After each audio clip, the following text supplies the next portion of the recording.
Hey, what's up guys? In this video, I'm gonna give you a summary of the importance of camera movements and camera angles in your videos, and several camera angles and several camera movements that I often use in my videos. So it's packed. Let's get to it. Let me start with the importance of camera movements in your video. The importance of camera movements is that it allows the viewers to participate in the action. If a person is walking, we want the viewers to feel like they are walking with that person, or make the viewers feel like they are flying when we move the camera in the sky, or bring a sense of wonder if the subject is in an unfamiliar place. All this is achieved by moving the camera. Camera movements add pace, add energy, add sense of momentum to the action. So let me discuss about the tools that you can use to create camera movements in your video. Number one is handheld. You can create unique camera movements just using your hands. It is very popular in action movies where they use handheld to intensify fighting scenes, among others. You can also create smooth shots handheld by using the strap of your camera, or by putting your camera on a small rig so that you can have good grip, or by putting your camera on a rig so that you can have a better grip for stability. Tool number two is to use a slider. A slider allows you to move the camera horizontally left or right, and forward and back. It is very good for smooth, controlled movements. I have used a slider before on product videos, B-roll clips, even on music videos, as well as interviews when I want very smooth, slow movement. Tip number three is using a tripod, which is more for static shots like this one that I'm doing right now, or when I'm doing talk shows. But you can also create movement using your tripod by panning left or right, or tilting up or down. Tip number four is using a glide cam or a gimbal. A glide cam is a mechanical stabilizer that uses weights to balance the camera, while the gimbal uses electrical motors to balance your camera. Both of them are very important and unique in different ways. I use a glide cam when I'm working on a run and gun type of shoots where there is so much movement, like at events, sometimes at weddings, and other times when doing music videos. It is very fast to turn around because it's more like an extension of your natural arm.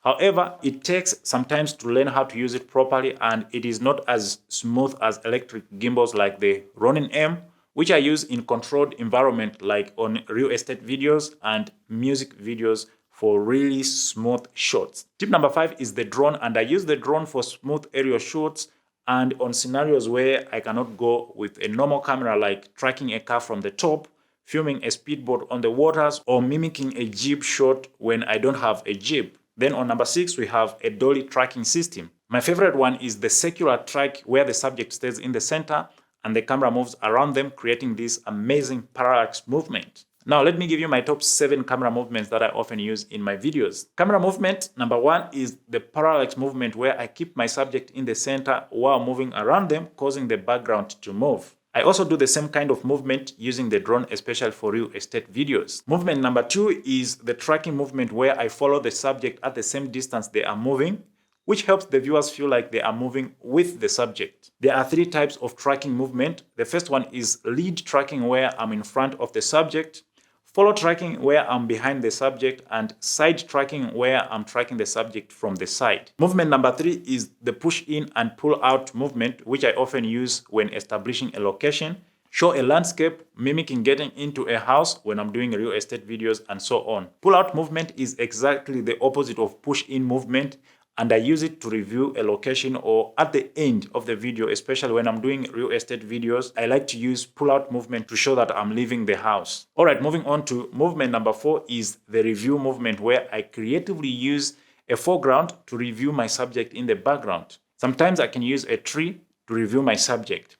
And movement number 5 is rising while tilting, where I raise the camera up while tilting down to create this cool shot that looks like it was shot on a jeep. And let's move on to movement number 6, which is the rise up movement, where the camera rises up without tilting. I use this movement sometimes to review something, but mostly at the end of the videos. All right, moving on to the last movement that I often use in my videos is the low mode, where I put the camera very close to the ground to create a different perspective in the scene, or to show what is happening on the ground, like maybe someone is picking up a glass of wine. Now, these were my top 7 camera movements that I often use in my videos. Let me give you my top 7 camera angles that I often use in my videos and why. First of all, camera angles are very important in filmmaking. They help to enhance the story and overall mood of your videos.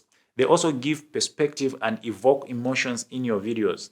Camera angles are so important. So here are my top 7 camera angles that I often use in my videos. Number 1 is the ground angle, where I put the camera very low to the ground to capture what is happening on the ground.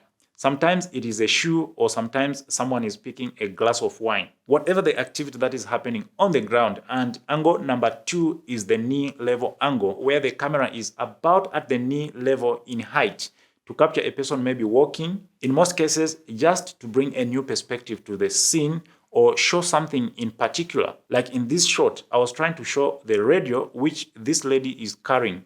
Alright, moving on to angle number 3, which is low angle, which is commonly used to show the dominance or superiority of a character. Usually the camera is sometimes positioned at a knee level and tilted up.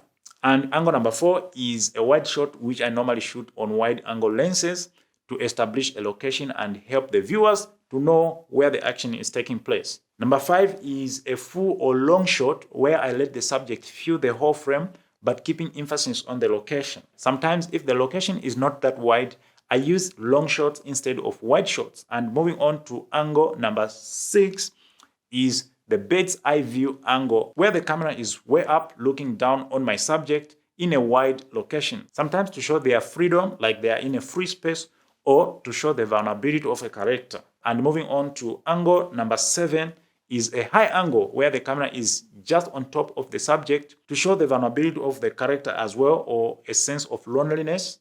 On the brighter side though, I use it when I'm reviewing products for a top-down perspective. And the 4th camera angle which I use is called the Dutch angle, where the camera is slightly slanted to one side to show a sense of disorientation. I love this angle quite a bit, and I often use it especially when I'm filming subjects on water in a speedboat, because naturally speedboats are not stable, and when you add a Dutch angle, it shows that sense of instability. Anyways, in summary, that is the importance of camera movement and camera angles, and some of them that I often use in my videos. More details in the course, which you can get by WhatsApping this number if you haven't already. And if you have, I'll see you in the next video. This is it. Peace.